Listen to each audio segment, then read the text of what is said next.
extended break you've had since being in charge. What have you been working on mainly in the last couple of weeks? It was like a mini pre-season for us in Dubai, and we had time to work in a lot of our principles and how we want to set up against different formations. The relevant things that we need to work on and off the ball. And apart from that, it was great to be a little bit together, spend some time together, get to know each other, not just with the players but with the staff and backroom staff as well. So it was a very productive trip. How difficult has it been to maintain the players' morale and motivation lately? Because it's unusual for a lot of these players to be down in 10th place in the Premier League. We're taking it game by day. To be fair, the input, the work ethic and the commitment they've been having through training and games has been really good. They know how crucial it's going to be the next 3 to 4 weeks for our aims till the end of the season. So they are very aware of that, and they have a really good mindset towards that, and I think they are highly motivated. Okay. Hi, Mikel. Hello. Can I just ask about a couple of signings you made towards the back end of the window, in how many close they are to being selected, and when you may be able to select them and how you will use them? I'm talking obviously about Pablo Mari maybe first, and then Cedric after that. How they? Yeah, Pablo hasn't competed since end of December. I think he had a little issue. He's been training with us the last week or so, in and out a little bit, but he's been looking good. I think this game will come a little bit too early for him, but I expect him to start joining the squad in the next week or so. And what about Cedric as well? Yeah. I know there's been an update from the club, but in terms of how he's come to the club with the injury, how that's developed him, and maybe when might he be available for you? He's very disappointed. Obviously, when you join a new club, you want to make an impression straight away. He had an issue in his knee. He's not completely healed yet. He hasn't been training with us, so I expect him to be back with us in the next coming weeks. But I can't give you a date.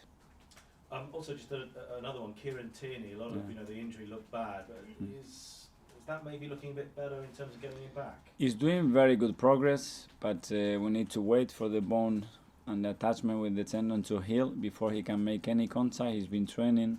His work ethic is incredible. I've been really impressed with him, so hopefully we can get in soon, but we have to be a little bit patient with him as well. A couple of weeks ago, you very kindly spoke to us about what your hopes were for the winter break. Mm-hmm. Were you able to get everything that you needed done? Because you're speaking about rest for the players, giving them like 2 or 3 days off, but also having a real chance to get together on the training pitch. Can you give us a sense of what work was done out in Dubai and back here as well, and how that may impact now on the second half of the season going forward? Yeah. I wanted to give them a few days rest because they were through a lot of things in the last few months. After that, we reflected what we did together in the last 5 or 6 weeks since I joined. The things that we improved, and they are very positive, and we have to maintain, and the things that we have to improve and develop. And it worked really well. We agreed. We set some targets. We start to work on them, and hopefully we can see the outcome in the next few weeks. In terms of sort of planning for the summer as well already, are those plans underway? Because whether you believe some things you read, there's that maybe Santi Cazorla may have been spoken to at Villarreal about potential targets, but is there work already well underway behind the scenes about summer recruitment?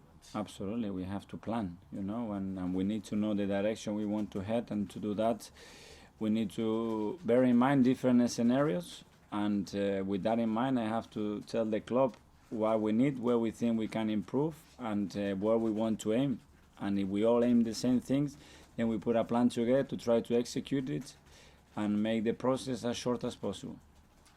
Just a slightly, I suppose, not left field, but a lot of the sporting world, not just football, many other sports, being affected by what's happening in China, spreading around with the coronavirus outbreak. Can I just tell me what precautions you and your staff have got to take? Because obviously you play in London, you play in a big stadium with thousands of people, you are going to be travelling abroad relatively soon with the Olympic markets as well. What's the advice that's been given to you and your staff?